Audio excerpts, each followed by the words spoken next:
আমাদের পথ চলাতেই আনন্দ। বারে বারে শুধু মনে হয় এই পথ যদি না শেষ হয় তবে কেমন হতো। কিন্তু আমরা প্রত্যেকেই জানি কোনো জার্নি স্টার্ট হলে কোথাও না কোথাও আমাদের থামতে হবে, আর সেটাই হবে আমাদের ডেস্টিনেশন। আপনারা নিশ্চয়ই ভাবতে শুরু করেছেন যে আজকে আমরা কোন গন্তব্যের উদ্দেশ্যে এগিয়ে চলেছি। এতক্ষণে নিশ্চয়ই ভিডিওর থাম্বনেল দেখে আপনারা জেনে গিয়েছেন যে আমরা চলেছি শ্রী রামকৃষ্ণ পরমহংসদেবের জন্মভিটে কামারপুকুরের পথে। ডানকুনি থেকে যাত্রা শুরু করে চণ্ডীতলা, মশাট, শিয়াখালা, গজার মোড় পার করে এখন এসে পৌঁছলাম চাপাডাঙ্গাতে। এরপর একে একে দামোদর নদ, মুন্ডেশ্বরী নদী ও দ্বারকেশ্বর নদ পেরিয়ে আরামবাগ, গোঘাট হয়ে আমরা এগিয়ে চললাম কামারপুকুরের উদ্দেশ্যে।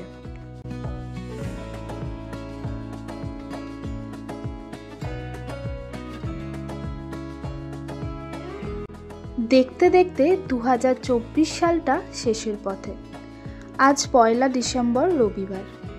হালকা শীতের আমেজকে গায়ে মেখে ও পথের দুধারে সৌন্দর্যকে উপভোগ করতে করতে আমরা ইতিমধ্যেই এসে পৌঁছলাম কামারপুকুর চটিতে।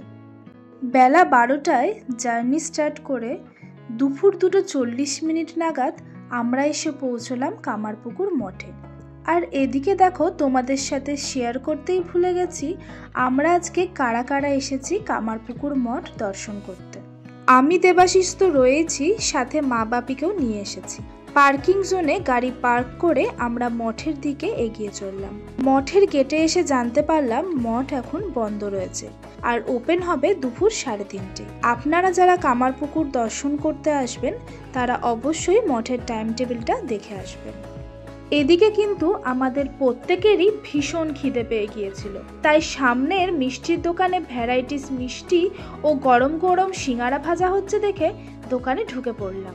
দোকানে ঢোকার পর দেখতে পেলাম অন্যান্য মিষ্টির তুলনায় সাদা বোঁদে এখানে প্রচুর পরিমাণে রয়েছে। আমরা জিজ্ঞেস করাতে জানতে পারলাম যে সাদা বোঁদে হলো কামারপুকুরের ঐতিহ্যবাহী ও জনপ্রিয় একটি মিষ্টি। এই মিষ্টি ঠাকুর শ্রী রামকৃষ্ণদেবের অত্যন্ত প্রিয় ছিল। আমরা অবশ্য গরম গরম সিঙ্গারা, গুড়ের রসগোল্লা ও ল্যাংচা খেয়ে আমাদের পেট পুজো করলাম, আর বাড়ির জন্য নিয়ে নিয়েছিলাম এখানকার বিখ্যাত সাদা বোঁদে। জানলে আপনারা অবাক হবেন, এখানকার মিষ্টির দাম মাত্র 5 টাকা থেকে শুরু, মানে দামেও হিট আর স্বাদেও সুপার হিট। এদিকে খাওয়ার পর্ব মিটতেই মা চলে গেল পাশের দোকানে। আর দেখুন এখানে কি সুন্দর সুন্দর ফটো, গিফট আইটেম ও বিভিন্ন ধরনের ব্যাগ রয়েছে। তো আপনারা চাইলে এখানে এসে বেশ কিছু কেনাকাটাও করে নিতে পারেন। আমরা অবশ্য এখান থেকে কয়েকটা ব্যাগ কিনে নিলাম। এদিকে দেখি ঘড়িতে 3:30 বেজে গেছে, মানে মঠ খোলার টাইম হয়ে গেছে। তাই আমরা আস্তে আস্তে মঠের দিকে এগিয়ে গেলাম। মঠের মেন গেটের ঠিক অপোজিটেই রয়েছে শ্রী শ্রী ঠাকুর ও মায়ের স্মৃতি বিজড়িত হালদার পুকুর।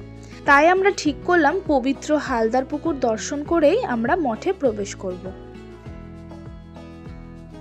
হালদার পুকুরের পবিত্র জল স্পর্শ করে আমরা চলে এলাম মঠের মেন গেটের সামনে।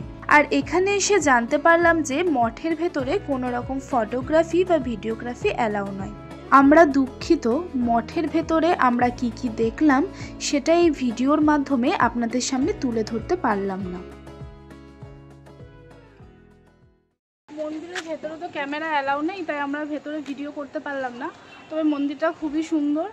রামকৃষ্ণদেবকে ভালোভাবে দর্শন করলাম। রামকৃষ্ণদেবের বাসগৃহ, তারপরে রঘুবীরের মন্দির, তারপরে রামকৃষ্ণদেবের দাদার বাসগৃহ, এছাড়া শিব মন্দির আর নাট মন্দির তো আছে যেখানে সবাই বসে জপ করে। খুব সুন্দর লাগলো। ভেতরে একটা পুকুর রয়েছে, খুব সুন্দর সাজানো গোছানো। ঠাকুরের হাতে রোপণ করা সেই আম্রবৃক্ষ যেটা রয়েছে ওখানে, অনেক পুরাতন বৃক্ষ, প্রচণ্ড মোটা একটা ঘুড়ি, আর তার সঙ্গে রয়েছে যুগী শিব মন্দির। এগুলো মন্দিরে ঢোকার মুহূর্তে, আর ভেতরে খুব ভালো দর্শন হয়েছে। আর তার সঙ্গে বাস্তুদেবতা শীতলা দেবী, রঘুবীর, শিব, সমস্ত যে ঠাকুরগুলো পুজো হতো এখানে তাদের মন্দির রয়েছে একটা, এবং ঠাকুরের শয়নগৃহ দেখলাম, খুব ভালো লাগলো। আর বাগান চারদিকেই রয়েছে, কিন্তু এখনও বাগানে কিছু কিছু গাছে ফুল এসছে, কিছু কিছু ফুল আসেনি। হয়তো আর একটু শীত পড়লে আরও সুন্দর লাগবে এই জায়গাটা। তো টাইমিং শেয়ার করে দিচ্ছি অলরেডি, এবার আমাদের এখান থেকে ফেরার পালা। হাতে কম সময় থাকায় আজকে আমরা সারদা মায়ের পৈতৃক ভিটে জয়রামবাটি দর্শন করতে পারলাম না, তাই শুধু কামারপুকুর দর্শন করে আমরা বাড়ির উদ্দেশ্যে ফিরে যাচ্ছি। আর যেতে যেতে দেখতে পেলাম এখানে গরম গরম জিলিপি ভাজা হচ্ছে। সবই যখন ট্রাই করলাম তাহলে জিলিপিটাও বাদ যাবে কেন, তাই আমাদের জন্য কয়েকটা জিলিপি কিনে নিলাম।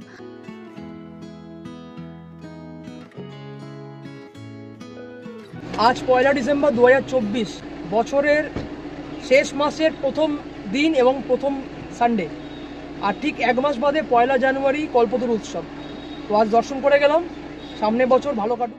আজকের মিনি ব্লগটা এখানেই শেষ করছি। তোমাদের ভিডিওটা কেমন লাগলো অবশ্যই কমেন্ট করে জানাবে।